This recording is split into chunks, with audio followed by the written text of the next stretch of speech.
Good evening. Thank you for joining us tonight for this wonderful event. My name is Katie Strolson, and it is my honor to welcome you to our second annual MetroWest Mensches program honoring Gary Wayne and Dr. Michael Oren. In addition to celebrating these incredible honorees, we are also paying a special tribute to Lester Bornstein of blessed memory. I would like to acknowledge and thank Lester's family for being with us today. There are a lot of people that made this event happen.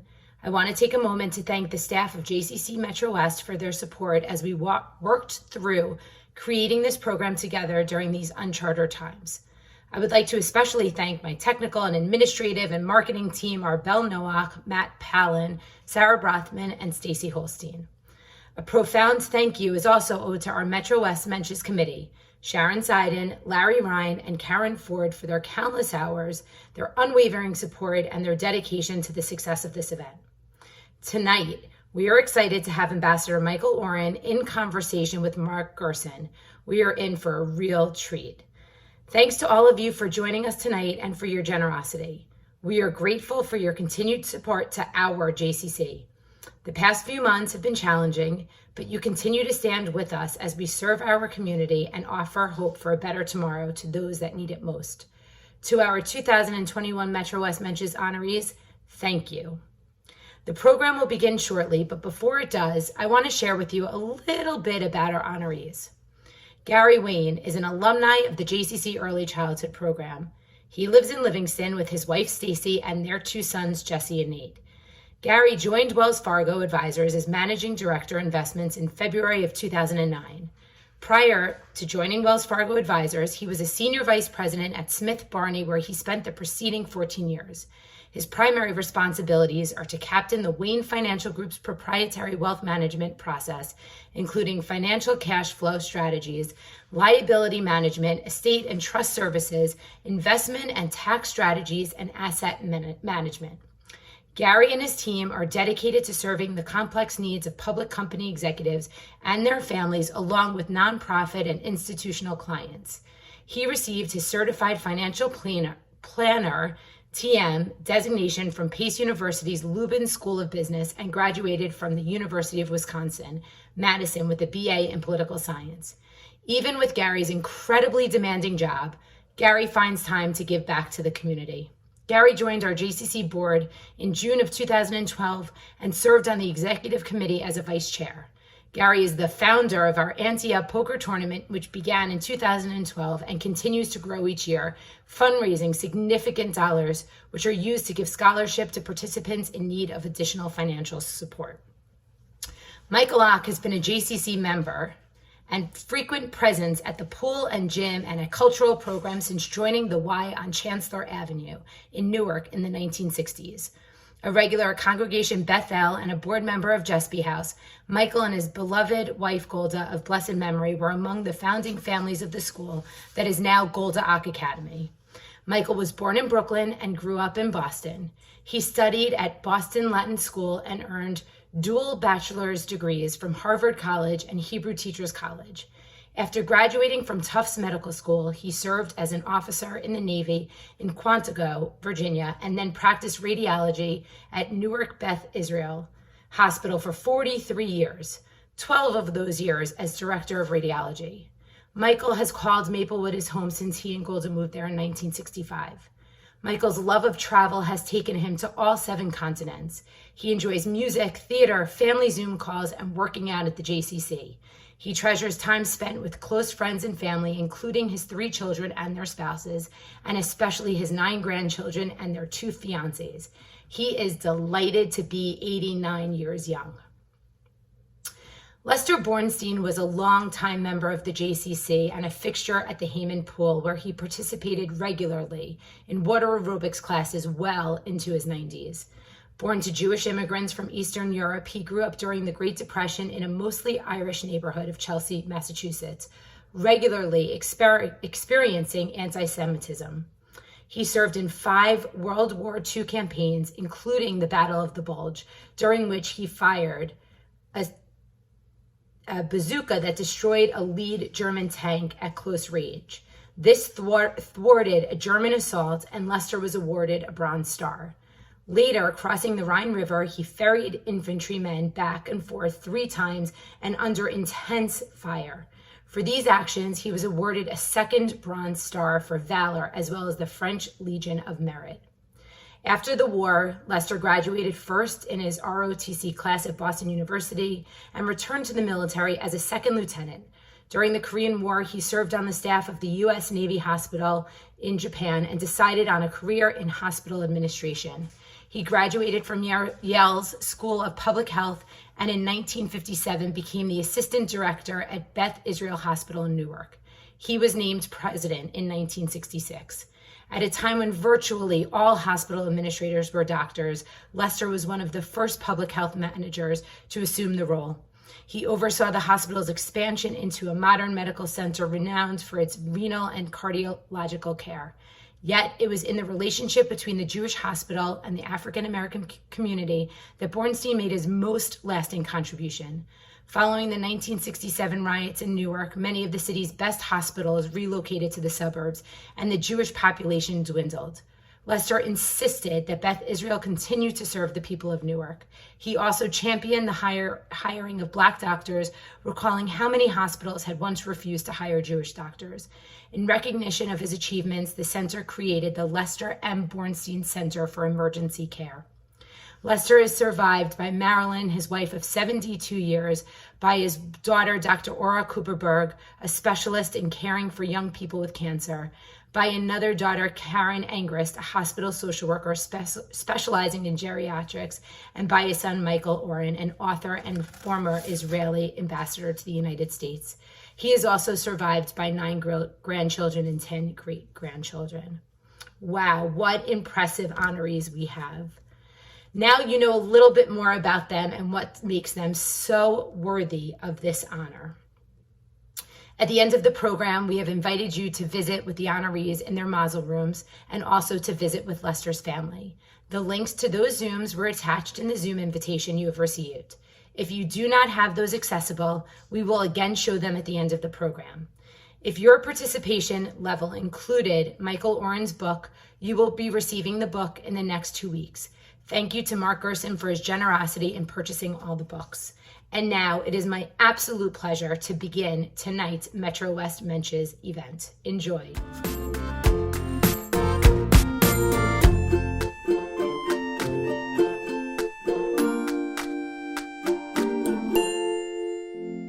Oh, say, can you see by the dawn's early light what so proudly we hailed at the twilight's last gleaming, whose broad stripes and bright stars through the perilous fight o'er the ramparts we watched were so gallantly streaming, and the rockets regular, the bombs bursting in air, gave proof through the night that our flag was still there.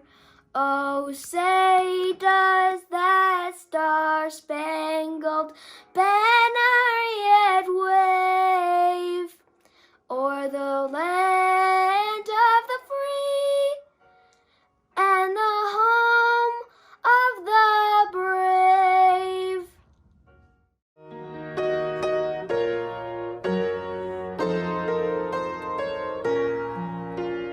Kolot balevav penima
From generation to generation, L'Ador V'Ador, a song, a wish, a prayer. Responsibility light years from today. L'Ador V'Ador, precious ancient words. Fiery letters blaze. Past and future coalesce. Generations of truth shared in an instant. All is given, lost, and gained. L'Ador V'Ador, a song, a wish, a prayer. Responsibility fulfilled. We rise together from generation to generation. L'Ador V'Ador.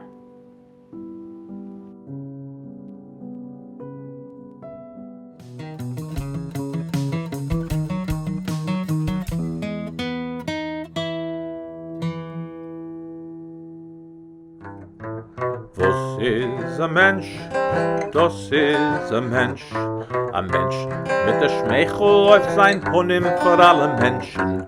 Ein Mensch, was geht gut Eizer zu seiner Freund und seiner Kinder. Und was hat ständig Zeit für die Einiglich.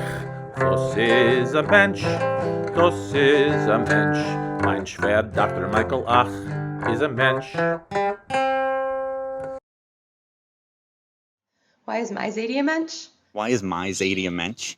Well, Zadie is a mensch because he truly cares about family. Whenever I call him, well, he's not so great with the caller ID, so he's usually not sure who it is at first.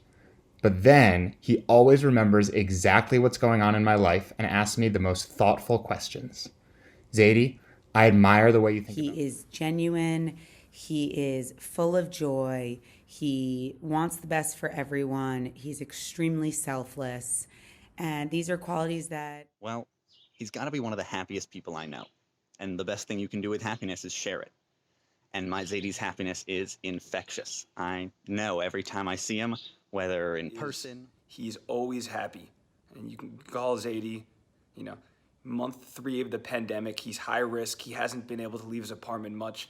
He's got a massive smile on, and it's not a fake smile. It's genuine. Because he brings a smile to everyone he meets.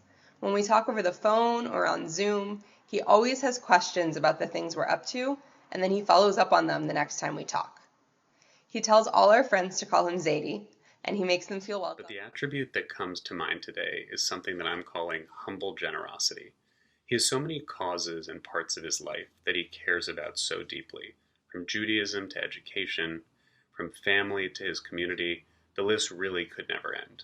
And for each of those, he's found a way to give his time, energy, and resources to support them in one way or another. But the fact that he's so modest or humble that we typically only find out about what he's done through somebody else is why he's the biggest mensch I know. Love you, Zadie. He's a mensch because he would do anything for his family and those he loves. Because he supports his community with words, with gifts, with hugs, and with meals. Because he understands the value of education. He has put himself, his children, and his grandchildren all through college. And because he is generous, he is thoughtful, and he is the best role model we could ask for. Love you, Zadie. Zadie, may your positivity spread forever. Das ist ein Mensch, das ist ein Mensch. Mein Schwer Dr. Michael Oren ist ein Mensch. What does it mean to you to be honored by the JCC as a mensch? I have always been a member of the JCC from way back when my kids were 5 and 6 years old and are now 60 and so on. And I think it helped me and helped them together to enjoy life and progress. What do I think a mensch is? Well, I think basically you have to start off that a mensch is a Jewish person. It doesn't matter whether it's male or female. And it's someone who cares about the Jewish people and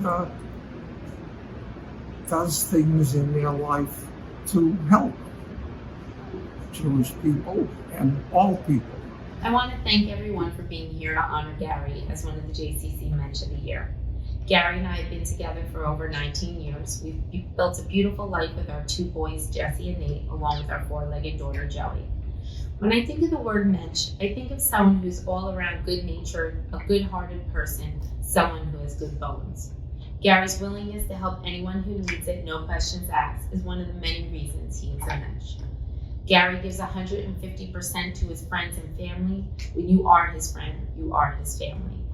His relationship with coworkers and clients are remarkably unique and admirable, speaks volumes about the successful business he's built in the financial services industry over the past 25 plus years. For those of you who don't know, last year was a very challenging year for our family.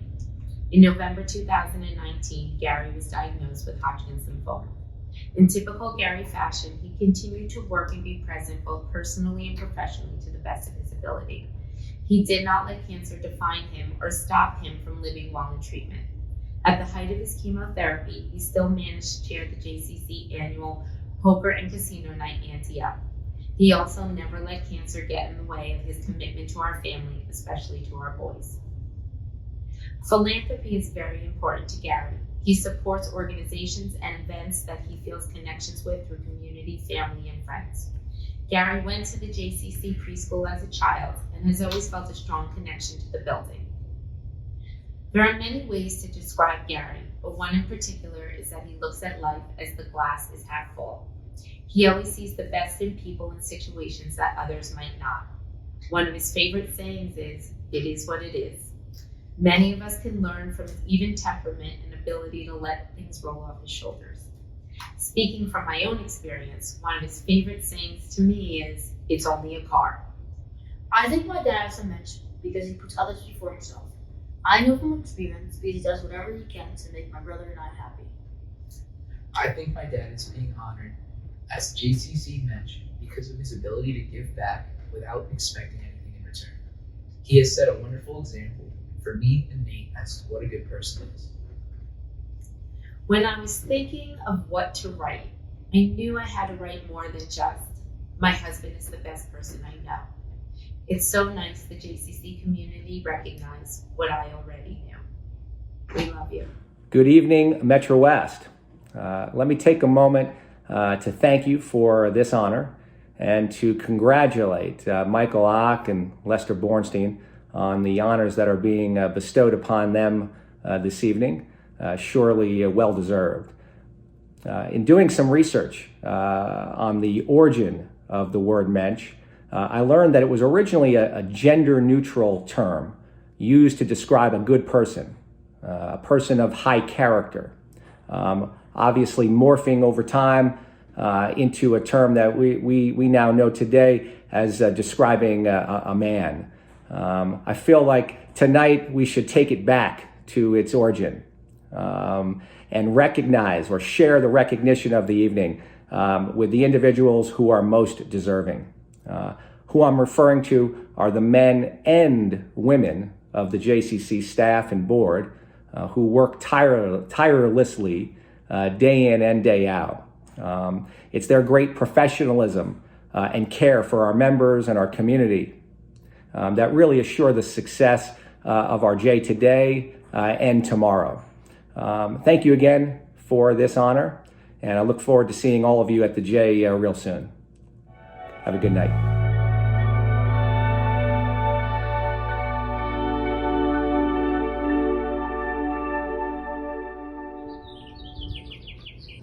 Hello, my name is Ora Cooperberg. I'm the oldest sibling to Marilyn and Lester Bornstein. I live in Los Angeles with my husband, Fred, and we have 2 adult children and 3 grandchildren. I'm here today to talk about my dad.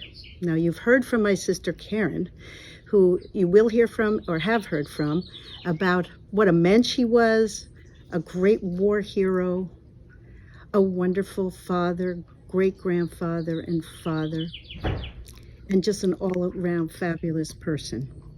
But today, I'm going to tell you about the lighter side of Lester Bornstein.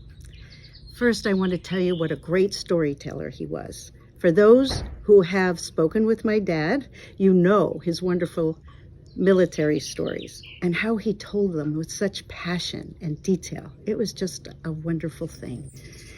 It was a very important thing in his life. He was also a great joke teller. And his jokes, oh my God, we heard them maybe 50 times, if not more, but every time we laughed because his delivery was so beautiful. And his famous one-liners, if you knew my dad, you've probably heard them, like the one where he says to women, he loved connecting with people, but to women he would always say, control yourself. A very funny line. He was a handsome guy, so it may have been hard. The other thing is that he would say, whatever we ate, he would say, goes great with beer, or goes well with beer. And he was right about that too. And of course, whenever anyone had an injury, as long as it wasn't severe, his remedy or medical advice was soak it. So this is the things that I think are the lighter side of my dad. His humor, his lightness was so infectious. Even in dark times, and there were dark times, he had a sense of humor.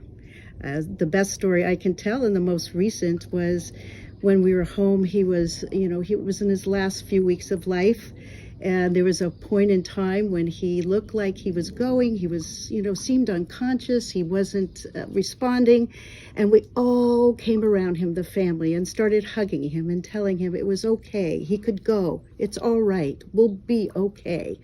And all of a sudden, his eyes opened wide, and he said, CNN, captions. And we laughed, of course. We did it, and it was a great relief and laughter to hear him. So even in those dark times, he was just really terrific. He was also an avid tennis player, as some of you may know. And my husband, Fred, and my dad were friendly rivals. They had a friendly rivalry. When they would come home from a tennis match, you would never know who really won because each one claimed victory. But when they had a doubles game, that they won every time. So I think he also, I just want to say, was a wonderful and excellent athlete. While in the Army, he coached a basketball game and was very successful, a basketball team, and he was very successful. It's just so, because he was such a wonderful athlete, it's just a natural that the JCC is honoring him tonight. He is, everybody at the JCC knew Lester. I knew when we came in and everyone said hi. He knew everyone and knew even about their family. I mean, this was true even at the Beth Israel Hospital, where he would know everyone from the janitor up. He gave everyone the same respect and dignity. He was a really special man in that way. So whether he was on the treadmill at the JCC or exercise bike, or among the 12 women that he took aerobics every morning, which was, by the way, the highlight, I think, at least in the last years, he enjoyed every moment of the JCC. And he was able to tell us that when we called. It was really something he felt in his heart. So it is highly fitting and meaningful that the JCC extends their love and admiration for my father by honoring him this evening. So I want to thank you on behalf of myself and my family for giving him this recognition. Thank you so much, and good night. I'm here to talk about my late father, Lester Bornstein. And, in summarizing my dad, there are many, many words that come to mind. It's the love of family, it's a love of country, love of the Jewish people, love of Israel, love of tennis, lots of love in my father. But the word that comes to mind most forcefully for me is the word courage. And it's a difficult word to define. You'd be surprised. What is courage? Courage of convictions, it's physical courage, it's moral courage. And really, it'd be very hard to sort of get a very concrete definition of it. My father embodied so many different types of courage. Now, you all know about his World War II exploits, and you know about blowing up the tank during the Battle of the Bulge. But I often ask myself, what courage enabled two 19-year-old boys to stay in a foxhole at a time when the entire American army was running away, to stay and level this bazooka at a tank that was coming at them about 10 yards away and facing almost certain death. That's a certain type of courage. But my father wasn't in that foxhole accidentally. Courage was an outstanding characteristic of this young man, and it characterized his entire life. When he came back from World War II, was a student up at Dartmouth, he got into a fist fight with a dry cleaner who uttered an anti-Semitic remark at him. I found an old clipping up in the attic from a court case. He actually won the case after he smacked the guy in the jaw. As a director of Newark Beth Israel Hospital at a time when all of the other sort of quote unquote white hospitals were moving out of Newark at the time of the riots in 1967, my father had the courage to stay in Newark, to stay in that hospital as a Jewish hospital and serve the African American community of Newark, not to leave. He had the courage over and over again. Sometimes it meant standing up to inner city politicians. Sometimes it meant standing up to state officials. Every time I looked at my father, it was always about courage. And it is one of the traits which I think he has passed on to members of my family. I think I have two very courageous sisters. I think I have extraordinarily courageous children. And they get this trait, I believe, from our father, from their grandfather.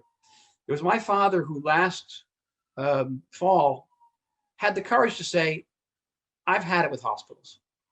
I'm going to have the courage to end my life in my own bed, surrounded with my own family, in my own home. And he had that courage literally to the last breath on this earth. So thanks, God. Thanks, God, for the love and all the different types of love. But thank you, I think, most of all, for this gift, the gift of courage. Good evening, everyone. I am the third child of Lester and Marilyn Bornstein. And what an honor to be here tonight to celebrate the life of Lester Bornstein as your mensch. He was my mensch too. He was everybody's mensch. He really had laser vision. He could take a problem and dissect it and always had the solution. Everyone would come to him with questions or concerns or issues. My father found the solution. I think many of you can attest to that. He also was a man of principle and passion. He adored Beth Israel Hospital. That was his baby, the Beth.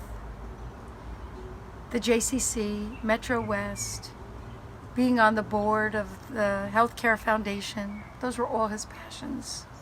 The temple. He was the greatest father, grandfather, great-grandfather to our family, a wonderful friend, a wonderful employer, and he really was a wonderful, wonderful human, a wonderful human. My dad loved music. In his later years, in his 90s, he developed this love for Johnny Cash. I mean, he would sing Folsom Prison day and night, and we would just laugh till we cried. He loved war stories. Anything about the war. If any of you know him well, he was a war hero, if you didn't know. And we went to the Battle of the Bulge reunion, a year before he died. And I went with my husband, my mom, and my dad. And it was such an honor to be there and watch my father lay the wreath on the tomb of the unknown soldier.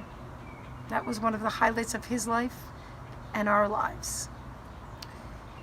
He was a man of integrity. He cared about the underdog, the underprivileged. He cared so much about people. Everybody was really equal. He never really felt that he was above anyone, and he was just a really good human. I am so proud that you are honoring my dad. I'm so proud that he was my dad. He's my mensch, he's your mensch, he's everybody's mensch, and his legacy will be that. He will never be forgotten. Thank you very much, and good night.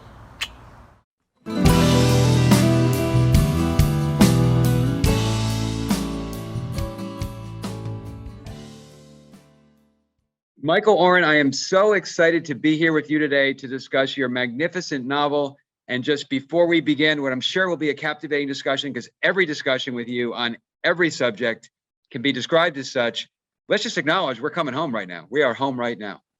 At the JCC, you want to do a round of handball? I used to play basketball at the JCC in high school because I'm a Milburn High School graduate. You're a West Orange High School graduate. Did you play any sports at the JCC when you were a kid? I mostly dodgeball. I spent a lot of time dodging balls. I went to West Orange Mountain High School, now defunct high school. It doesn't exist anymore. And I'd like to say I lived on the other side of Route 280, but when I grew up, there wasn't even a Route 280. It wasn't even. Oh, is that right? No. It was just, it was Becker's Farm. Remember Becker's Farm? It was, of course. Farmland. Yeah. Right.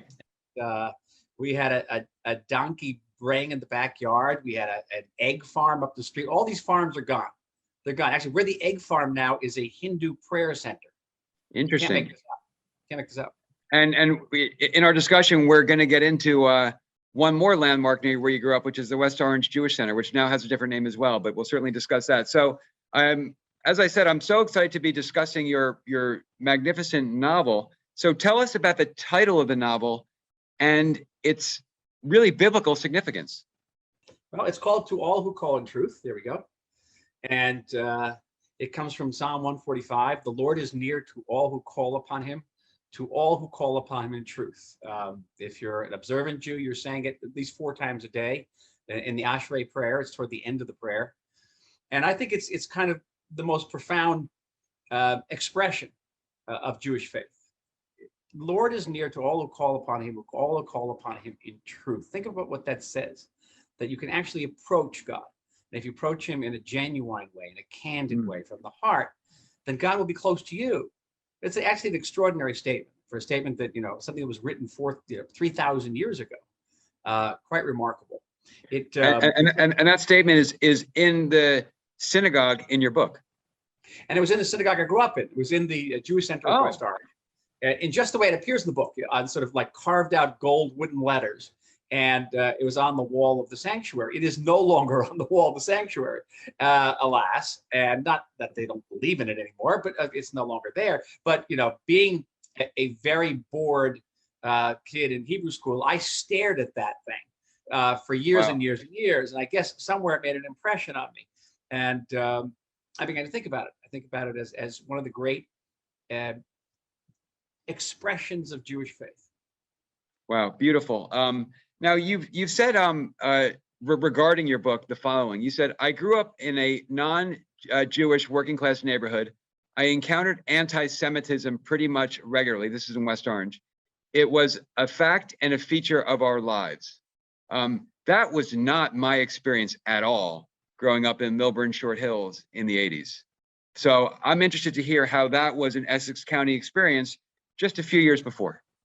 Well, West Orange back then was divided between up the hill and down the hill. Down the hill was non-Jewish. Up the hill was Jewish. Down the hill was Italian for the most part, the Irish. Up the hill was mostly Jewish. And the higher up you got, the more German the Jews got. And actually, I worked for years every vacation at the Crestmont Country Club as a greenskeeper. And some of the people who were members were people I went to school with, both in high school and in college, but they couldn't talk to me because I was the hired help. And there was a real division back then between German Jews and Polish Russian Jews. Very big difference. And that was another division within West Orange. But anti-Semitism was a way of life with us. I was the only Jewish kid in the neighborhood.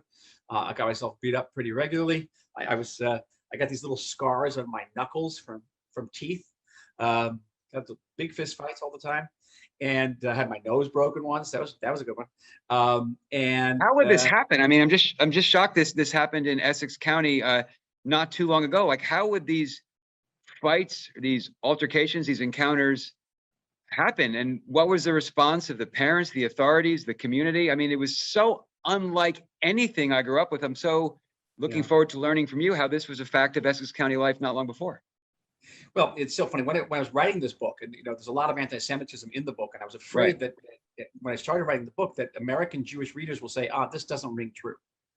And I think today in America of 2021, people know that it does ring true. that anti-Semitism has once become a feature and a fact of American Jewish life, and increasingly so. So it won't seem so alien. For me, it was being ambushed when I got off the bus or during a sports event, and having to run usually to the nearest door and ask to get in, get shelter. My father had been a boxer. We're going to talk about my father later. My father had been a Golden Gloves boxer, but he had these big Everlast gloves down the basement. So I would wait for him to come home at night, and he gave me boxing lessons. And finally, one day, when I got off the bus and the Preziosi brothers attacked me, I said, let's be gentlemen about this. Let's not fight with our fists and our elbows and our feet. Let's box. And they said, okay, we'll box. So we all gathered in the backyard of my house, and all the kids around us in a big circle. And we started to box. And these kids never laid a glove on me. I socked them at will. Like it was actually the best moment of my childhood. It was the sublime moment of my childhood. How old were you? About 10, 9 or 10 years old. My mother broke it up because I was bloodying their faces. And the next day they waited for me to get off the bus, and that's when they broke my nose. Without boxing gloves. Were they your age or were they older? One was older, one was my age. Yeah. And so what was the reaction of the community, of parents of the school, when these kids your age would pick on you expressly and solely for being Jewish with regularity? Well, were people horrified? My parents had grown up in Irish Boston. So they knew what it was to grow up with anti-Semitism. It wasn't alien to them either. And my father's remedy was, okay, if they're going to hit you, you hit back. Mm-hmm. Even if you're going to get punished, it's better to hit back. And that becomes one of the themes in the book too, is hitting back. So it was that fact. Right. As for the community, I think the community was very scared. One night we came out of Friday night services, and the windows in our car were smashed. One day we came home, and there was "Dirty Jew" written on the front of our windows in our house. It was not uncommon. Then finally, in 1972, in an event that I think you'll recognize from the book, somebody bombed our synagogue. One of the reasons that I was shocked to read that the Jewish Center, where my grandparents were members with your parents, was actually bombed in the early 1970s. I had no idea until I read the book. And people don't remember it. But one of the most vivid memories I have is of these firemen who weren't Jewish leaping into the flames to rescue the Torah scrolls. I can close my eyes and see it now. So this bombing happens at 12:30 a.m. In May of 1971. Yeah. How do you find out about it in real time? I presume you're sleeping at that point, and there's no. I was at my friend's house, and the phone rang, and someone said that the synagogue's on fire. And we all ran down. So at 12:30, everyone's calling everyone in town saying the synagogue's on fire? And we went down there, and the synagogue was destroyed. So one of the reasons that the Psalm 145 is no longer on the wall of the sanctuary is because that sanctuary was destroyed and has since been rebuilt. And but it was profoundly shocking. And the next day, the entire town of West Orange came out and walked down Pleasant Valley Way, following a priest, a rabbi, and a minister. We all held hands. We filed into the auditorium of Abraham Lincoln Junior High School, and then we all stood and sang the Star Spangled Banner. We sang "If We Only Had Love" by Jacques Brel. This was quite a moment. So when the synagogue was bombed and the town was at least significantly anti-Semitic, anti-Semitic enough for you to get beat up regularly, what was the response could not have been universally horrified. What was the anti-Semitic reaction when the synagogue was bombed? Silence. I don't remember anybody in my neighborhood coming up to me and saying, "I'm sorry, your synagogue was bombed." Nobody. So that was, first of all, this had an immense impact on my Zionist evolution. How's that? I always tell the story, and bear with me while I tell it one more time, that when I used to come home, my father would open an picture album that he had collected with his brother from World War II. They both served in Europe. And my uncle Joe had liberated a concentration camp. And he had photographs of the concentration camps, of stacks of bodies and skeletons and the soldiers looking on completely dismayed. I actually carry those pictures in my cell phone with me wherever I go in Israeli public life. And my father would look at me and I'd be all beaten up and bloody. And he'd say, you see those pictures? You see those pictures, son? That's why we need a strong state of Israel. Now you hear that when you're 9, 10 years old, believe me, you think to yourself, wow, I'm going to get myself to the Jewish state. And then the synagogue was bombed. And the synagogue was bombed. And then another aspect of the book is that there are cameo appearances by Elie Wiesel, by Shlomo Kalibach, and finally by Meir Kahane. Right. Now, they're not identified as such, but anybody who grew up in my generation will recognize them.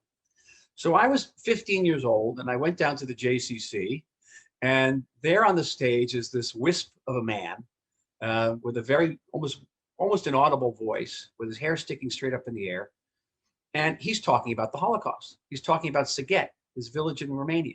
He's talking about Buchenwald and Auschwitz.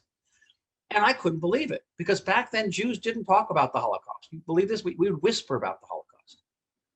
And that was Elie Wiesel, who many years later became my good friend. And that also had an immense impact on me, and I believe was actually related to the Six-Day War. I think the Six-Day War gave American Jews the courage just to re-examine and look back their Holocaust experience and their inaction during the Holocaust. It was very painful. Shlomo Kalibach I met him twice, once on a kibbutz in Israel, and once in the Jewish Center of West Orange, B'nai Shalom, he came. And that was also an immense eye-opening for all of us. I mean, our Judaism was spiritually vapid. I read my bar mitzvah in transliteration. In 5 years of Hebrew school, I didn't learn to read Hebrew, and at least well enough to read a pasuk or a parasha. And here was this man came in with this spiritually afire Judaism. And I know, many of these people have fallen afoul on Me Too grounds. But back then, Shlomo Kalibach was for us, it was a revelation that Judaism could be not just boring and dry. Judaism could elevate us to the highest spiritual summits. And then Meir Kahane, who also came to our synagogue, came right after the bombing. And some say that the bombing was meant for him, and because he was supposed to have spoken there, I think that night it canceled. And that was also a revelation that Jews could fight back. Now that's not the Meir Kahane we remember today, who's the fascist and the racist and the horrible human being. This was the Meir Kahane who was organizing Jewish self-defense groups in Brooklyn against gangs and being very successful. And he came to our synagogue after it was bombed, and I'll never forget it. He says, you have to be vigilant. This can happen again. You have to guard your community, because the authorities aren't going to guard it properly or sufficiently. And that also was internalizes messages. I don't know if young American Jews have these type of towering spiritual intellectual figures today that can come into their communities and influence them that way. We were in many ways blessed. So you really uniquely have worked extensively and deeply in all 3 time zones. And I'm talking about the time zone of a historian, where you chronicle the past, the time zone of a diplomat, where you manage and shape the present, and the time zone of a novelist, where you imagine the future. So Rabbi Yitz Greenberg, really inspired by Thomas Cahill and The Gift of the Jews, said Jews practically invented time, or at least its significance and meaning. So given that you so uniquely have worked in these 3 time zones, how do you think about time? I think time is a gift. I think in Jewish sense, the time is divided between the sacred and the profane.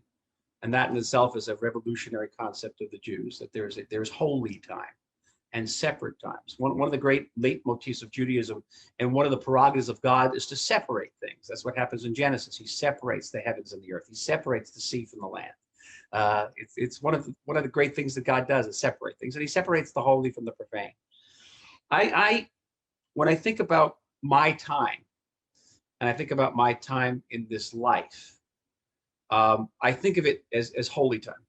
I think of it that I believe that my life has a purpose. I believe that Jewish history has a purpose. I believe that there's a reason I'm sitting here in Jaffa, in an independent Jewish state. I do, with all the difficulties involved. I don't pretend to know what it is. I only know that if called, I'll serve it. Now, let's keep on the theme of time, but just move towards something more prosaic. Really, how you allocate your time as a novelist. So, Max Weber, in one of maybe the best university lecture ever, Sciences of Vocation, I think it was 1918. He said the following about idea generation, and I'd like to. Now, you have generated ideas in all three time zones, as a historian, as a diplomat, and as a novelist. So many ideas, so beautifully expressed in each of these domains. Here's what Max Weber said about ideas. Ideas occur to us when they please, not when it pleases us. The best ideas do indeed to occur to one's mind when smoking a cigar on a sofa, when taking a walk on a slowly ascending street, or in a similar way. In any case, ideas come when we do not expect them, and not when we are brooding and searching at our desks. Yet ideas would certainly not come to mind how we not brooded at our desks and searched for answers with passionate devotion. So how do you think about the nature of idea generation as a novelist, as a historian, and as a diplomat? As a diplomat, it's a matter of exigency. There's a crisis. We have to come up with a solution for the crisis. There are diplomatic challenges. We have to reach out as Israelis to various communities, some communities that are not very close to us, some that are highly critical of us. And so it's very practical. It's very practical and it's very policy driven. As an historian, it has much to do, the idea has to do with decision making. And I always say that the primary role of a historian is to make decisions. Why? Because as you build your databases, you have 100 different facts. You can choose one. You can choose one. And there, you have your criteria for choosing that. But at the end of the day, it is a type of inspiration. Why choose this fact over the other 99?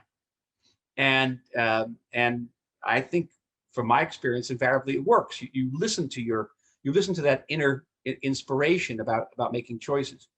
With a novel, with fiction, it is completely different. I have no control over it. It's part of the beauty. Control over what? Over the ideas. It is part of the beauty and the horror of creativity. Why horror? Because I'll be cleaning the floor. I'll be cooking dinner. I like cooking. Well, what Max Weber said, you'll be smoking a cigar on the sofa. Exactly. And all of a sudden, pow, it's there. I didn't ask it to come in. And why the horror? Because almost invariably, the idea is bigger than I think I can handle. My inner voice reacts saying, oh no, I can't do that. That's too big for me. Can't do what? The idea. I almost visualize it as someone trying to catch, a medicine ball the size of a sofa and reeling backwards with this medicine ball. I'm not kidding. That's literally what I see. Is it an idea for a character, an idea for a plot, an idea for a book? What kind of idea are you talking about? Every idea. Well, let's move on to the to what a historian in 100 years might be writing. So, using the imagination, which Chinese. Well, let's stick with English. So the Michael Oren in 100 years. Let's just use your imagination now as a novelist, and let's try to imagine you're writing a novel about a historian in 100 years. Okay, so your next novel after the next novel is going to be about, I'm making this up, you're not saying this, but it's going to be about a historian in 100 years who's writing the history of American Jewry in the early 21st century, going forward another 50 years. So say from now for another 50 years. What's the story going to be? I think the story would be an American Jewish community, which may be smaller, but it's going to be more Jewishly observant and more attached to Israel. And that's going to be for the next 50 years, next 100 years? Yeah, because that's what the demographic trends would show. The most rapidly growing segment of American Jewry is Orthodox. It's also the segment that's not intermarrying. It's also the segment that's in many ways more closely attached to Israel. Maybe not Israel, politically, but certainly political in terms of the land of Israel. Very attached. So it could be very different. It's also going to be politically conservative. Right now, the significant majority of American Jews are liberal, but that trend, the number of American Jews being in the liberal camp is getting smaller. The Orthodox conservative camp is getting larger. It's simple. It's I don't want to say it's Malthusian. It's demographics. So the future of American Jewry, at least as far as we can see, and we can only see so far, is going to be smaller, although given birth rates, maybe not that much smaller, and it'll be more observant, and it'll be more conservative and more Zionist. It can be more Zionist. You've heard me make this. I think you've heard me make this point before. I'm going to make it again. It's worthwhile making. It's this. When I grew up, I grew up on these great American Jewish authors. They were part of our ethnicity. We had our own literature. It's Bart Malamud. It's Philip Roth, Saul Bellow. Saul Bellow, whose son is our editor, Adam Bellow. And you could summarize all of this corpus of American Jewish literature in one question. How can we, as Jews, also be Americans? When Saul Bellow opens his classic work, the Adventures of Augie March, it opens with a statement. I am an American, Chicago born, right? Can you imagine John Updike beginning a novel like that? I'm an American, Pennsylvania born. All right, John Cheever, I'm an American, Massachusetts born. I mean, really, Saul Bellow felt compelled to say, hey, I'm an American, I'm Jew, I'm all American. Today, Mark, the question of how I can be an American and a Jew at the same time is not only not asked by young Jews, it's not even understood by young Jews, including ultra-Orthodox Jews wouldn't ask that question either. And yet that was the regnant question in which we grew up. And so, we had our literature, we had our music, we had our jokes. I don't know if you have Jewish jokes anymore. I wonder. That was the last moment of our being an ethnicity. Today.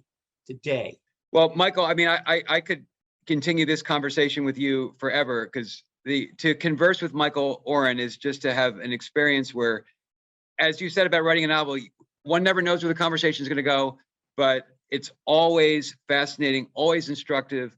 I always learn so much. And as every one of the readers of To All Who Call in Truth will say, it's just endlessly interesting, instructive, surprising, and you are just such a gift. And thank you for sharing one of your many gifts, your gift as a novelist, with us, as is manifested in To All Who Come in Truth. So Michael, thank you. And to everyone, I recommend completely and entirely To All Who Come in Truth by Michael Oren, available on Amazon, of course, Barnes & Noble, and probably in bookstores all over Essex County. All of Essex, those that are left. Thank you all. Toda. Bye.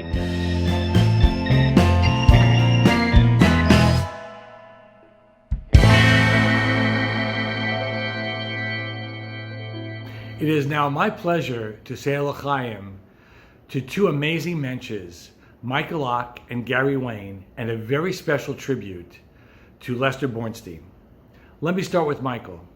Michael, you and your wife Golda, of blessed memory, we had the opportunity to travel the world together on many, many, many UJ missions.